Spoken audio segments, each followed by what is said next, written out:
दोस्तों, आप लोग अगर सोचते हो कि तावीज़ गंडे जादू टोना ये सब पुरानी बातें हैं, आजकल कोई नहीं करता, तो आप बहुत बड़ी गलतफहमी में हो। ये जो फ़ोटो देख रहे हो आप तावीज़ों के, ये मुझ पे कराए हुए तावीज़ हैं और मुझे मालूम भी है किसने कराए और किस लिए भी कराए हैं, पर मैं उसके बारे में नहीं बताना चाहूँगा। अस्सलाम वालेकुम, नमस्कार दोस्तों, कैसे हो आप लोग। उम्मीद है आप सब लोग बढ़िया होंगे, खैरियत से होंगे। दोस्तों, यह है आपका अपना चैनल हॉरर का नशा, जहां आपको सच्ची और डरावनी कहानियां सुनने को मिलती हैं। अगर आपको ऐसी कहानी अच्छी लगती हैं तो चैनल को सब्सक्राइब करें, वीडियो को लाइक करें, शेयर करें, साथ ही साथ बेल आइकन भी दबा दें, जिससे मेरी हर आने वाली वीडियो की नोटिफिकेशन आप तक पहुंच सके। तो दोस्तों, चलते हैं आज की कहानी की तरफ। दोस्तों, आज की कहानी यूपी के आगरा की है। ये बात करीब आज से 10 साल पहले की है। नरेश नाम का एक आदमी अपने परिवार के साथ आगरा में रहता था। उसका मकान ठीक ठाक बड़ा था, जो 2 मंजिल बना हुआ था। यह मकान नरेश के पिता का था, जिनका निधन हो चुका था। घर का जो मेन दरवाजा था, उसके बराबर में नरेश ने किराना की दुकान कर रखी थी।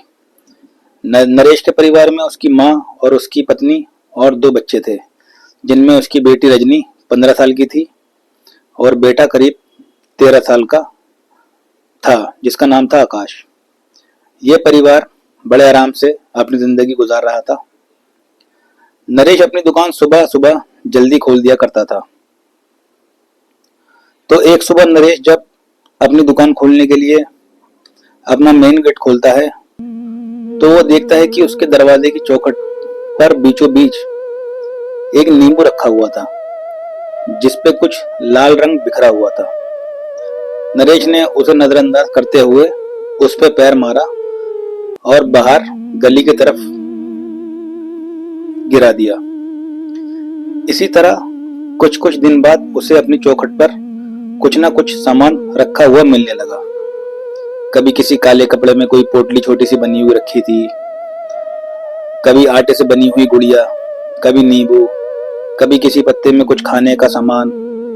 तो इस तरह की चीजें उसे अपनी चौखट पर रखी हुई बार बार मिलती रही, पर उसने इस बारे में किसी को कुछ नहीं बताया, क्योंकि वो घर का मुखिया था। वो नहीं चाहता था कि घर में कोई इन चीजों की बात भी करे या इन चीजों से घर में कोई डर बने। पर वो हमेशा ये सोचता रहता था कि ये सब सामान यहाँ कौन रख के जाता है। कई बार वो पूरी पूरी रात जागता रहता था कि सामान रखने वाले को पकड़ा जाए, पर वो कभी भी कामयाब नहीं हुआ। गर्मियों के मौसम में नरेश छत पर सोया करता था।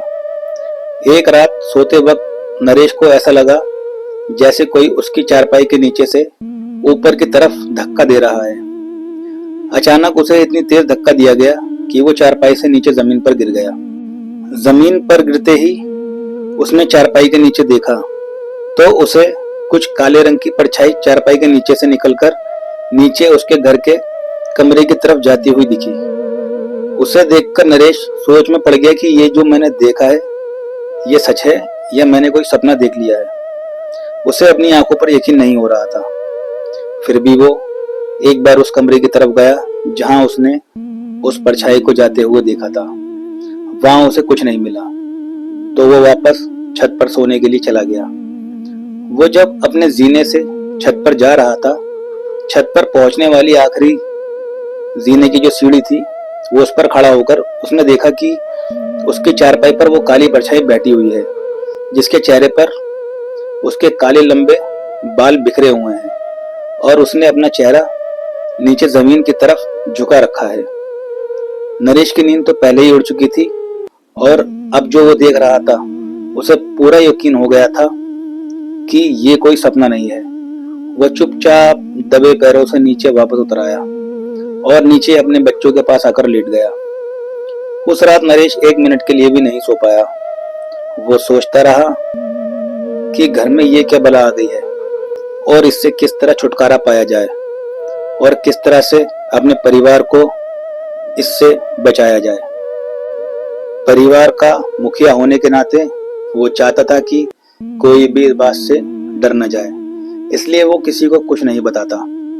अगले दिन वो सबसे कहता है कि अंधेरा होने के बाद छत पर कोई नहीं जाएगा, जबकि आकाश और रजनी रात का खाना खाने के बाद काफी देर तक छत पर टहलते रहते थे और मोबाइल में लगे रहते थे। अपने पिता की इस बात से वो बहुत परेशान हो गए। आकाश तो फिर भी गली में चला जाता था, पर रजनी छत पर ही जाना चाहती थी।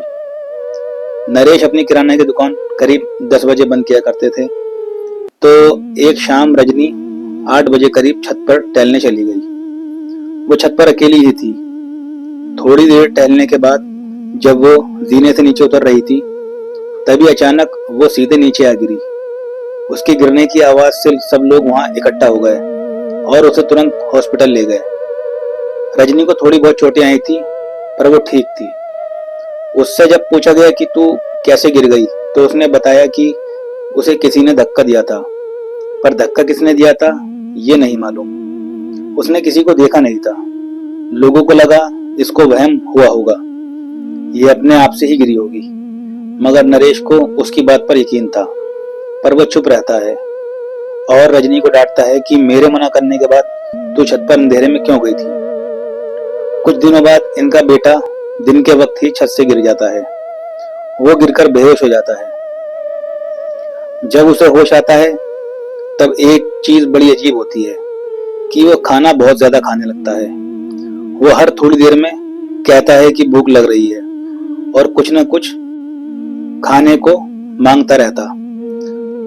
घर वालों को समझ नहीं आ रहा था कि इसे क्या हुआ है। बस वो हर वक्त कुछ न कुछ खाता ही रहता था, और जब वो इस घर से बाहर निकलता था तो वो कुछ भी नहीं खाता था। यानी भूख उसे घर के अंदर ही लगती थी। घर के बाहर वो बिल्कुल नॉर्मल था। घर के अंदर ये सब चीजें होती देख नरेश बहुत परेशान होने लगा।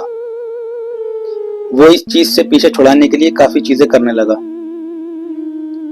घर में गंगा जल छिड़कने लगा। पूजा पाठ तो वो शुरू से ही करता था, पर कुछ फायदा नहीं हो रहा था। ये लोग जब रात को अपने कमरे में सोते थे तो छत से काफी जोर से किसी के चलने की आवाजें आती थी। सब लोग उन आवाजों को महसूस करते थे। घर के अंदर दहशत का माहौल था, पर इस बारे में जब भी कोई नरेश से कुछ कहता था तो वो उसे चुप करा दिया करता था, यह बात को टाल देता था। एक दिन दोपहर के वक्त रजनी छत पर कपड़े फैला रही थी। उसे अचानक ऐसा लगा जैसे पीछे से कोई उसे धक्का दे रहा है। उसने पूरी हिम्मत और ताकत से जब पीछे देखा तो उस काली परछाई को देखकर वो बहुत ज्यादा डर गई, और इतनी देर में उस परछाई ने उसे छत से नीचे आंगन में फेंक दिया। रजनी को जब हॉस्पिटल ले जाया जा रहा था तो वो अपने पिता से यही कह रही थी कि छत पर कोई है जिसने मुझे फेंका है, अब मैं बचूंगी नहीं। ये उसके आखिरी शब्द थे। रजनी इस दुनिया को छोड़कर जा चुकी थी। उसकी मौत के बाद कुछ मेहमान वगैरह घर में रुके हुए थे, जिनमें 5-6 लड़के भी थे। ये लड़के रात को छत पर सोने चले गए।